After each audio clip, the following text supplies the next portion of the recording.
Well, aging sucks.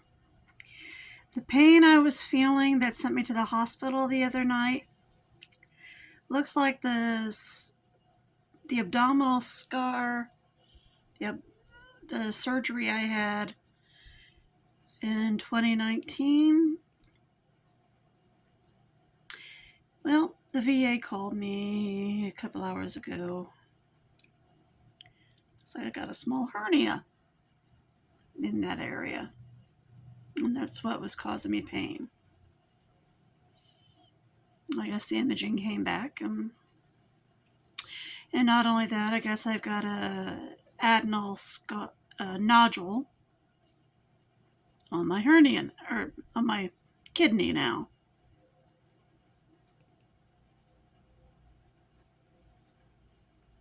And this is on top of the ovary cyst that they found.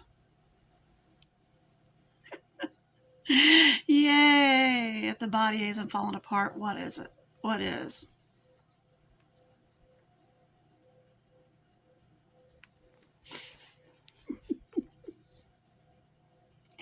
I gotta laugh because if I don't laugh, I'm gonna cry.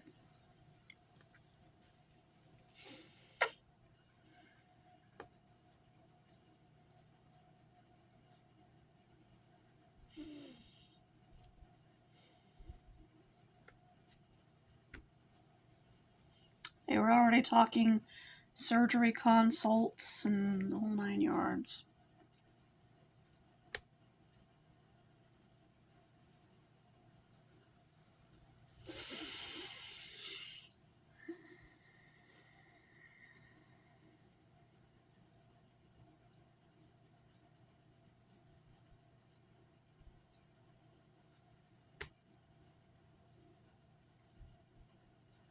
What can you do but go through it?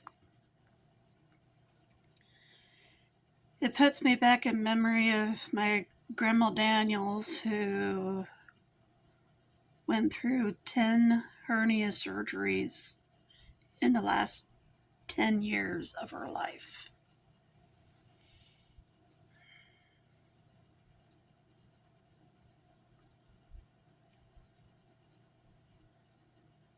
Mom documented every one of them, and I have the documentation in my file cabinet.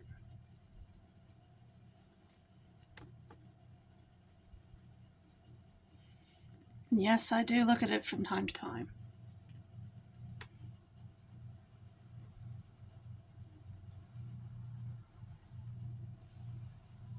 I pretty much already knew what I was in for.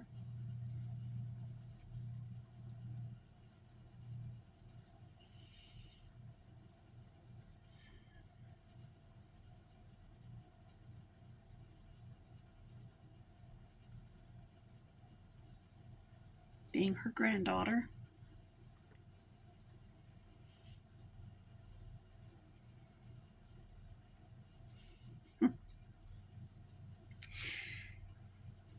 Being part of this family, seems like I got pretty much all of the curses. The diabetes, the heart trouble. They're watching me for my kidney disease. They keep watching me for any side of cancer. And now hernias. Well, what can I do but just grin and bear it?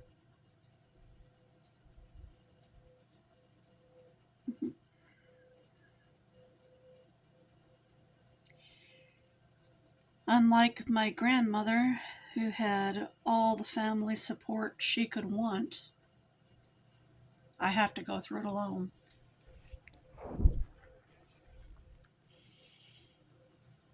Because my family discarded me.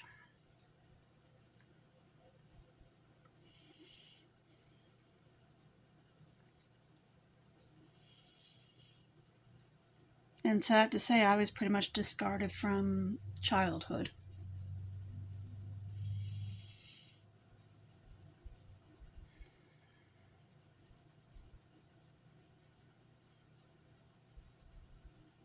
That's why I started making my way in life early on.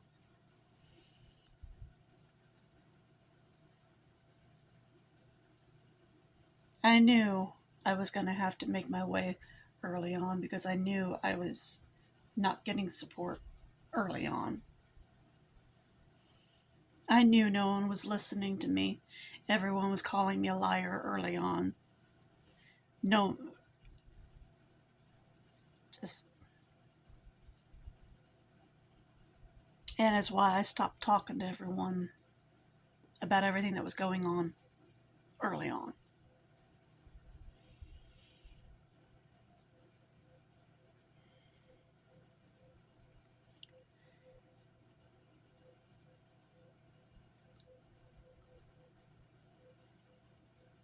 I was told I was making up stuff.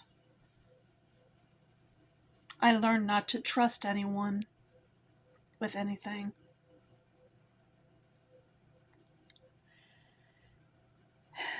As a child. Even the one time I rode my bike to school and locked it up, and the kids threw my bike down even with its chain, jumped on it, and ruined the front tire. And I had to call Dad to come help me. He yelled at me and told me it was my fault that I did it myself just to make him come get me. I realized he would never listen to me, that he would blame me for everything. And that was the last time I ever rode my bike to school. And that's when I realized I couldn't trust him for anything.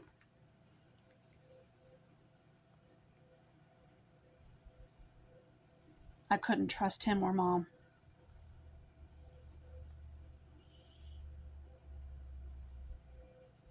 And it's when I stopped confiding in my parents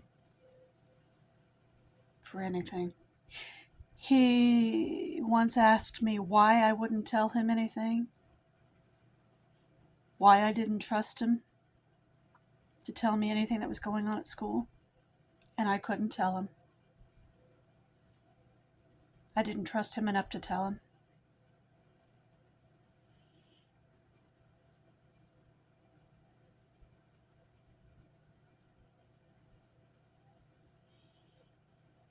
Because he had abused my trust.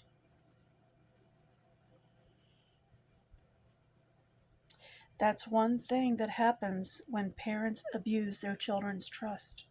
Their children start to clam up, to keep everything to themselves. And that turns into intense anger.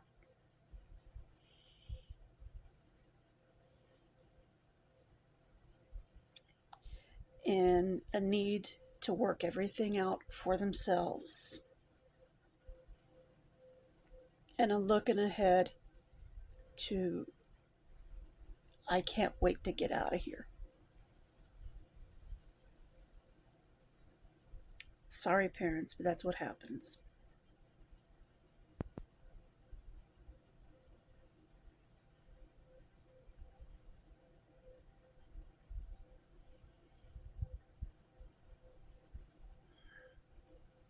I loved my parents dearly. I still do. But don't provoke your children to anger. You will lose their trust. You betray that trust, you can never get it back.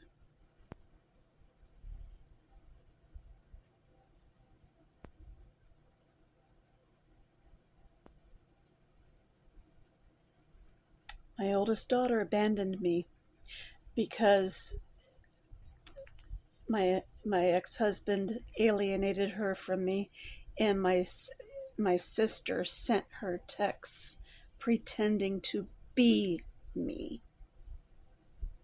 And I saw them only belatedly when Marissa posted them. And I realized it wasn't me that sent them, but I recognized Heather's hand in them. But Trisha, being mildly autistic, took them to be me and didn't think to question it.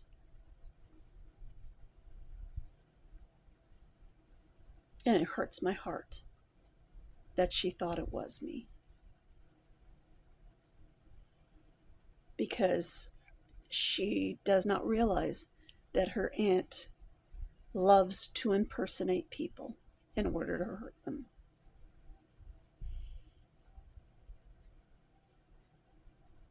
And to destroy lives and families.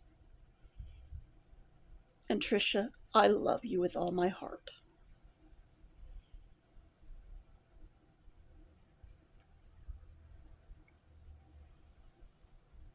And I'll see you in heaven.